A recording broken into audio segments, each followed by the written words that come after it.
Hi, everybody. This is Adam Elenbaas from Nightlight Astrology.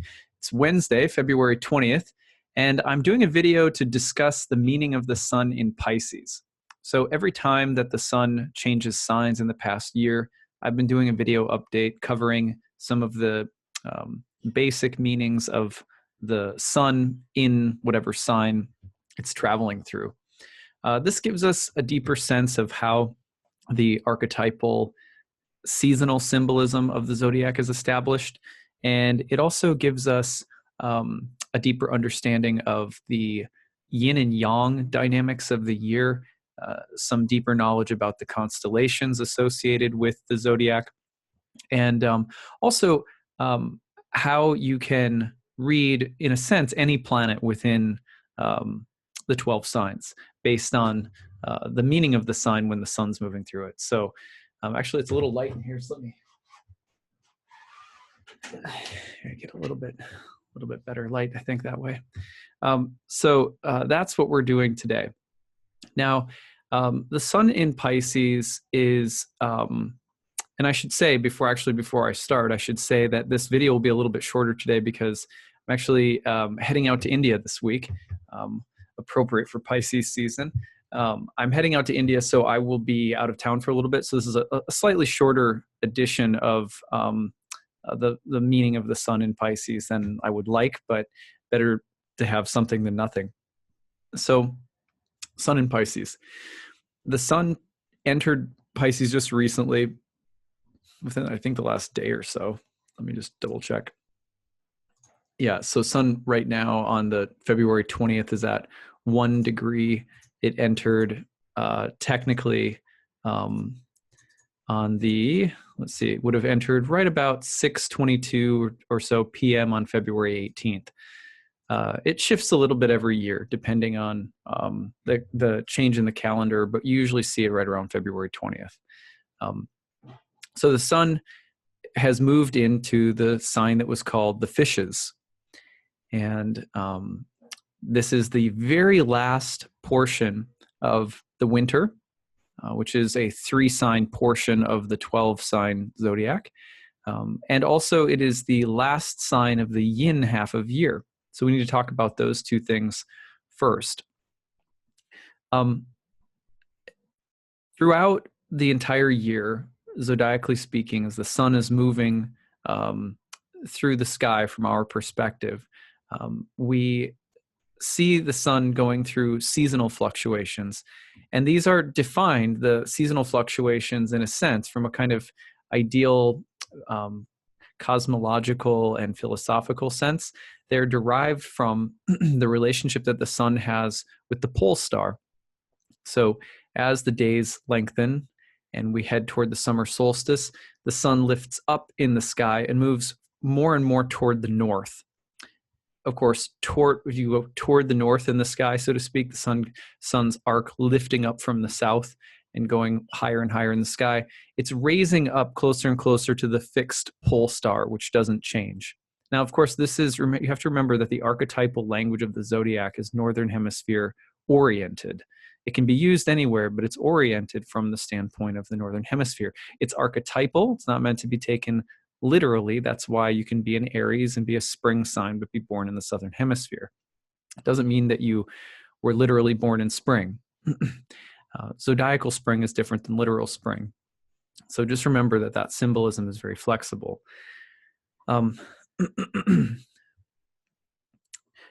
When the sun rises up, it goes up closer and closer toward the pole star. As the light is gaining, the days are getting longer. The movement upward toward the pole star can be associated with two things. It can be associated with the rise of fortune, just like stocks go up in the market. Or on the other hand, it can be associated with the ascent of spirit out of matter.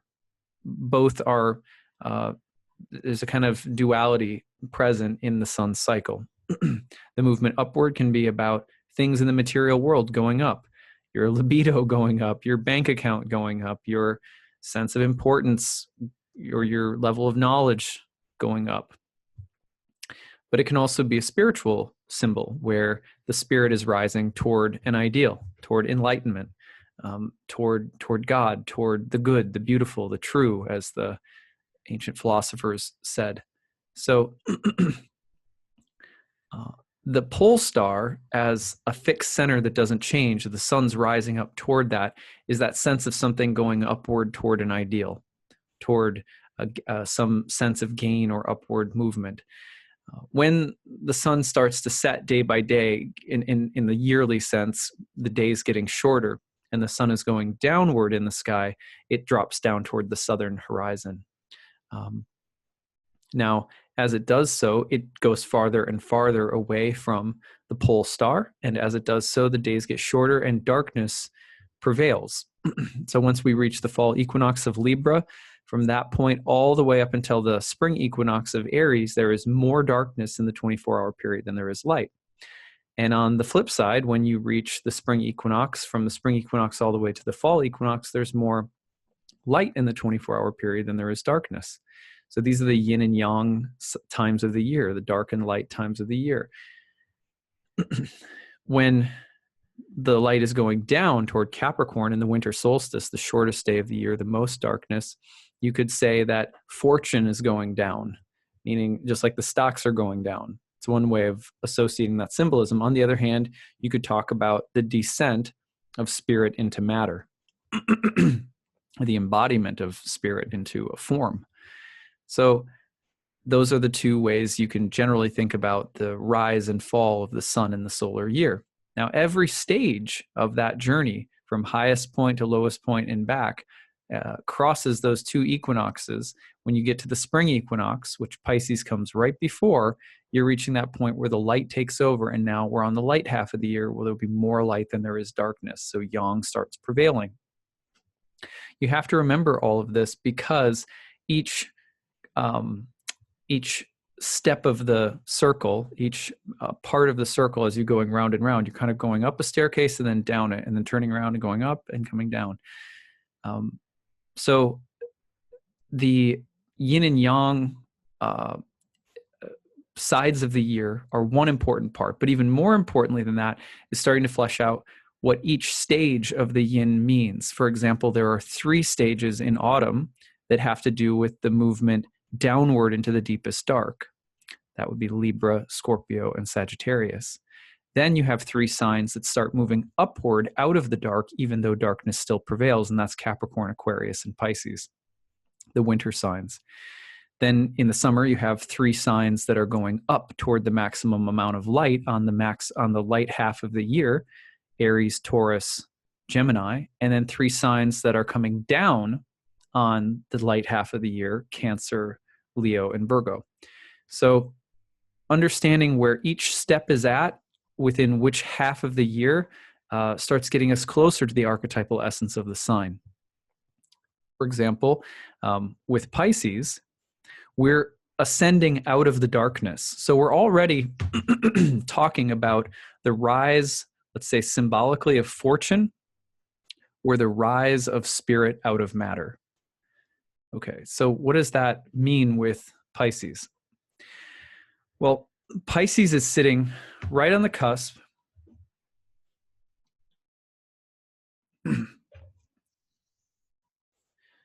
Pisces is sitting right on the cusp between winter and spring, where light's just about to take over, but it hasn't yet. So Pisces sits right on that boundary line between yin and yang, yin aspiring and changing into yang.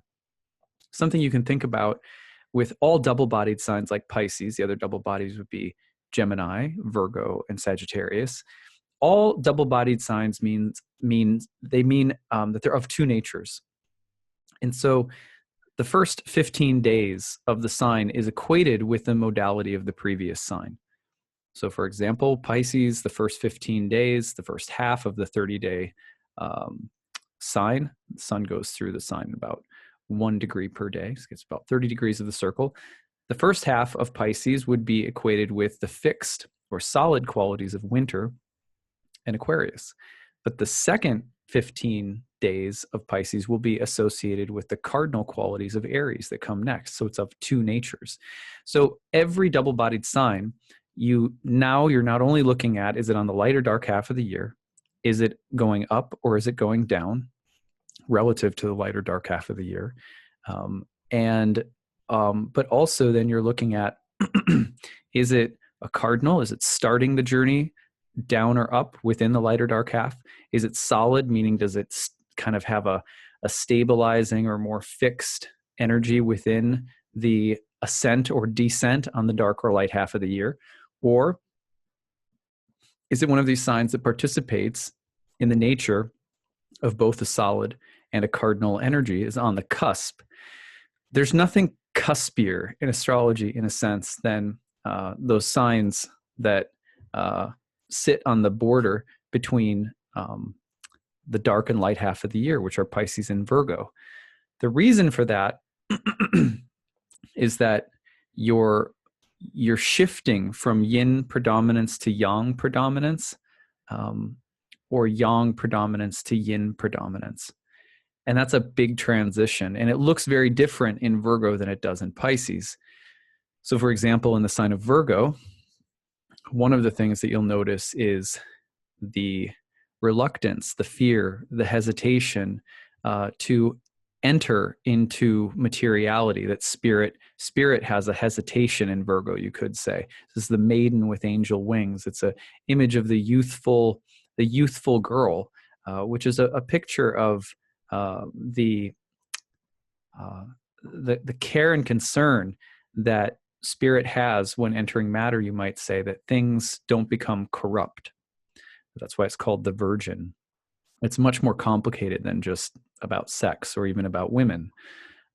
But it has that archetype of, here's spirit stepping into matter across the Libran threshold.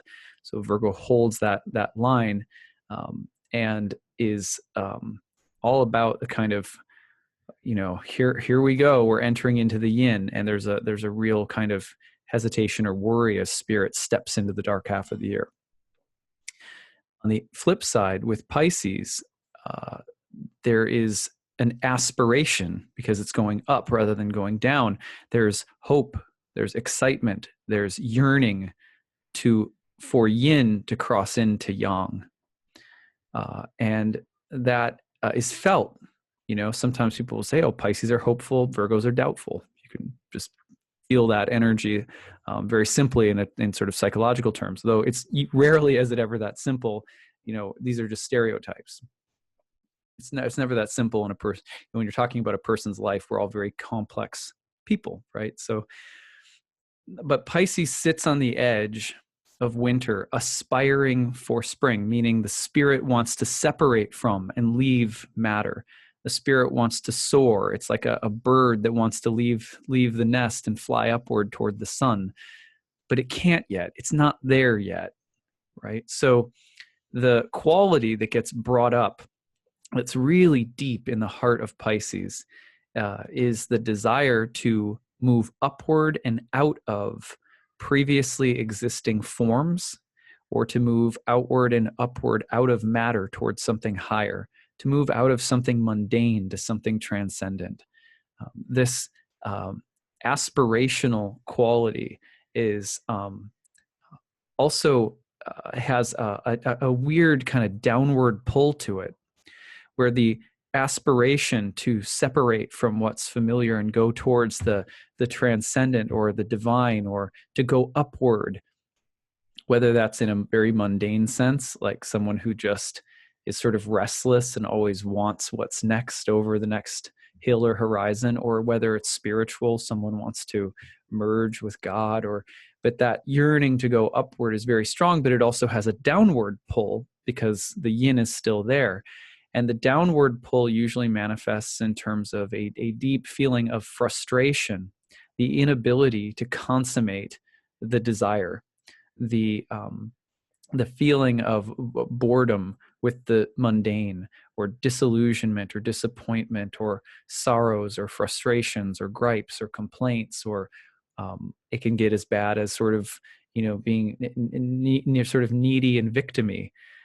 But it also has this, at the same time, again, you have the other side of it where it's hopeful, and the sign wants to reach out of the darkness of winter and move into the threshold of the light half of the year.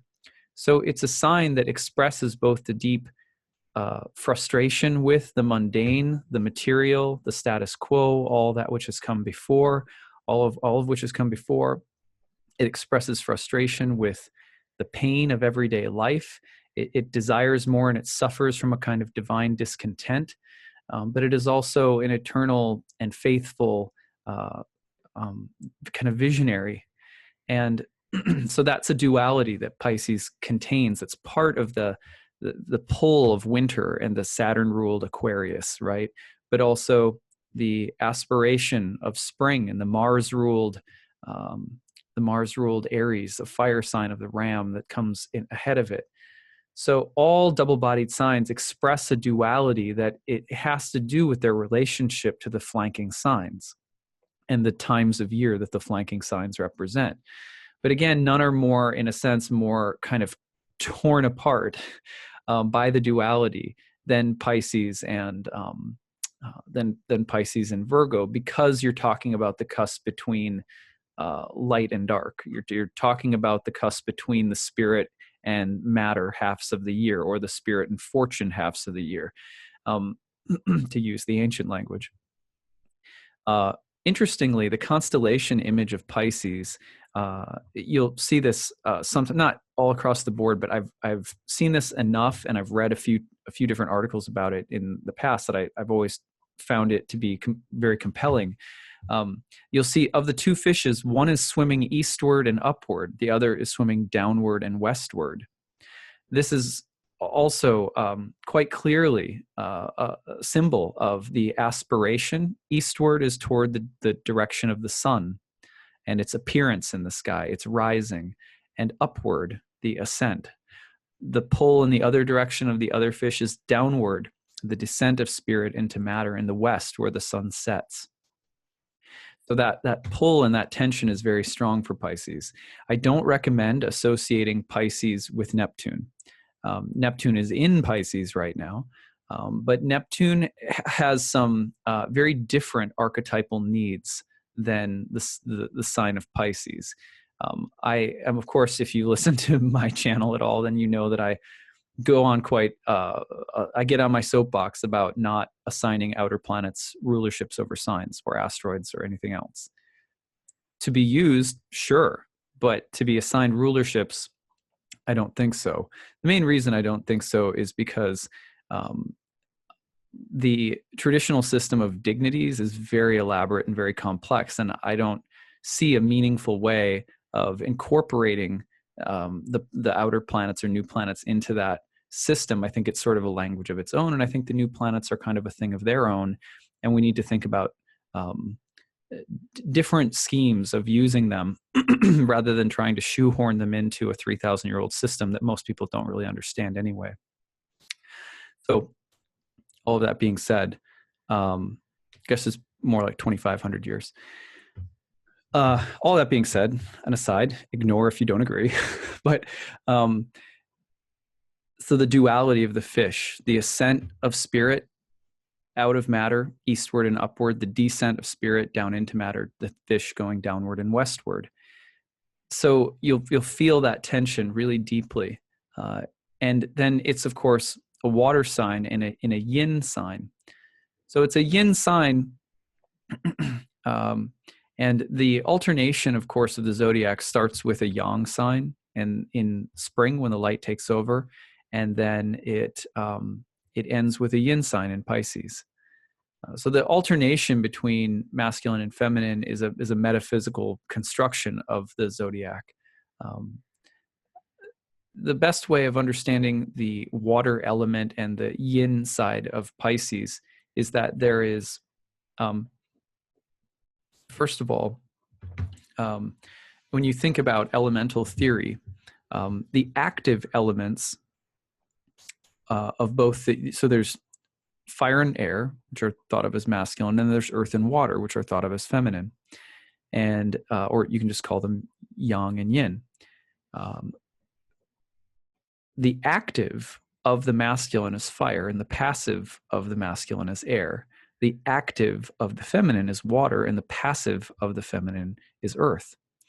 So whenever you get a water sign weirdly, you're talking about a very active sign.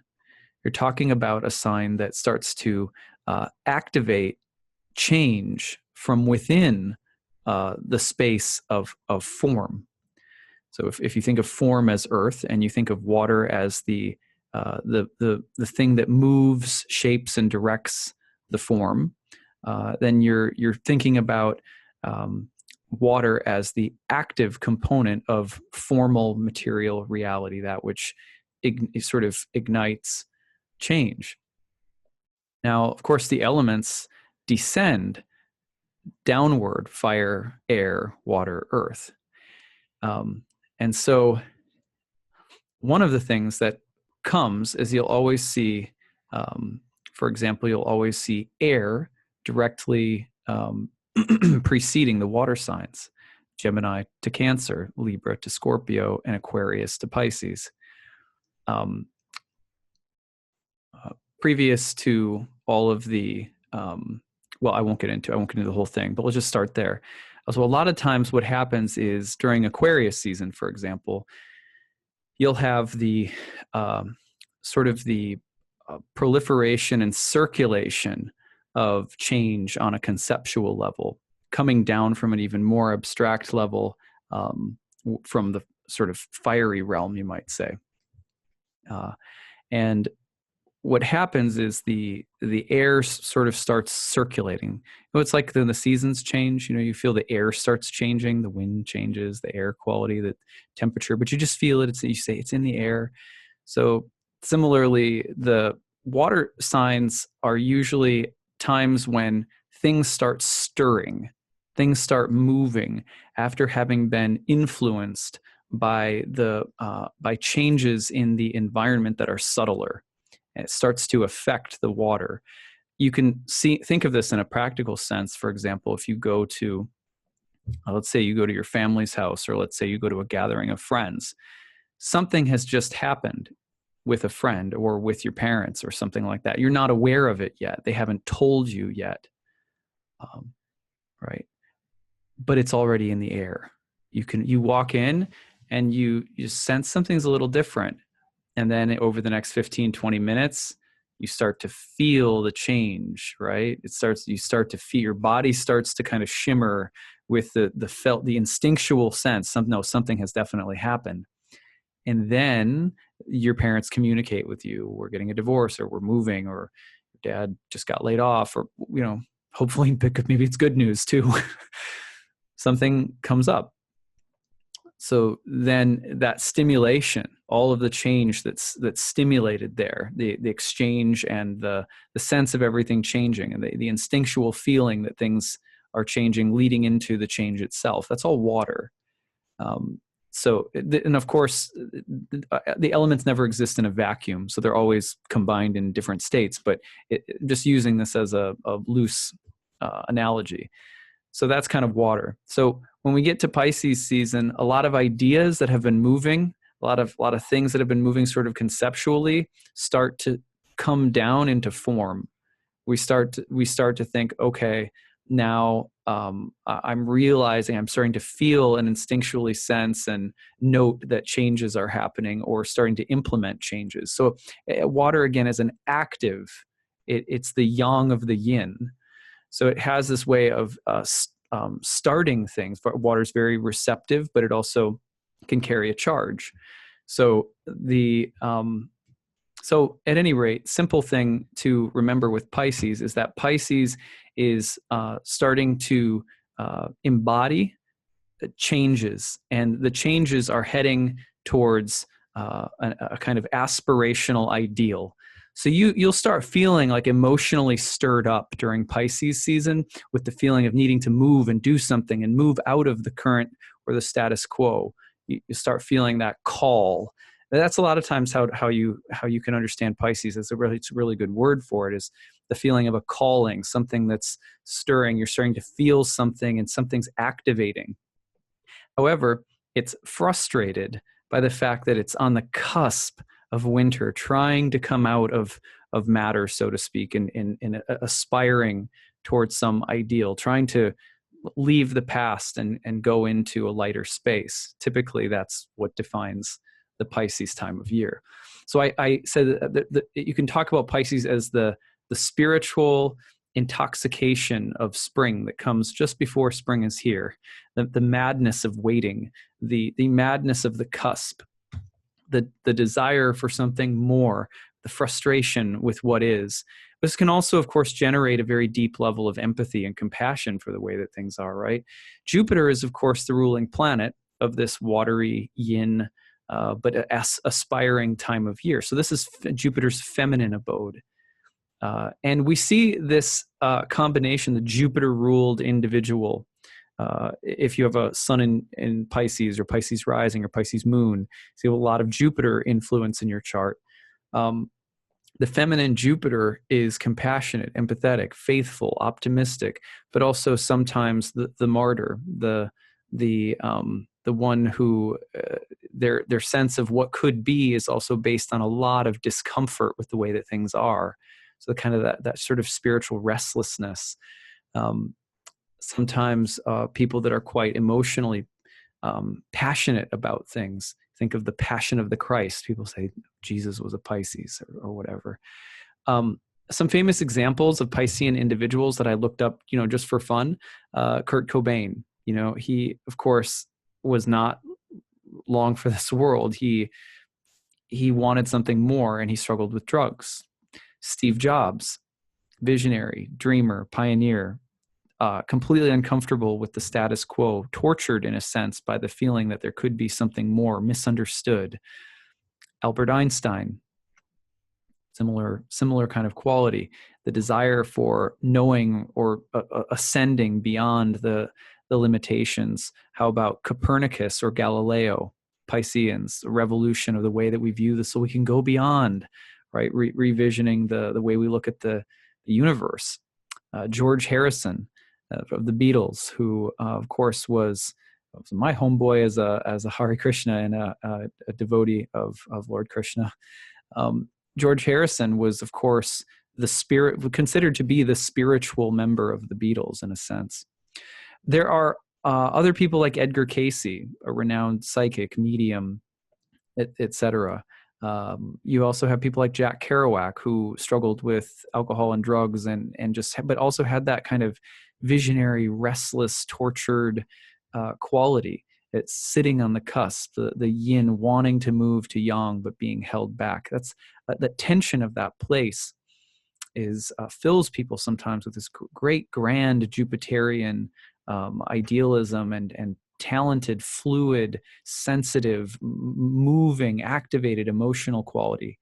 You have people like Ellen Page, who is an actress but also an activist.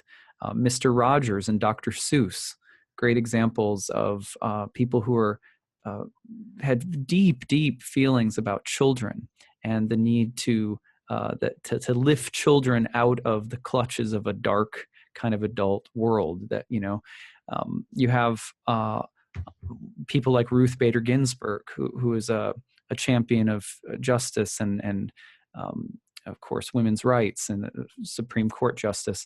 Erykah Badu, right? Nina Simone. Also, Nina Simone, maybe especially as someone who had to change her name because she was rejected by different groups of people. Her family didn't like the music that she sang. White people didn't want her to sing. She was singing during a time of great prejudice. So one of the things that she struggled with is drugs, but also this sense of life not being fair, but being such a deep, soulful, kind of bluesy singer. You also think about people like Rudolf Steiner and his visionary, like the Waldorf schools and all of his visionary esoteric work. But then I wanted to include some people who aren't as, it's not as rosy. For example, Harvey Weinstein, who is a movie world exec, but also has had a problem of serial kind of sexual misconduct, and sometimes the desire body. The need for something more it's like Zeus. It's very powerful and sometimes drives people to be sort of tortured by their desire for something more.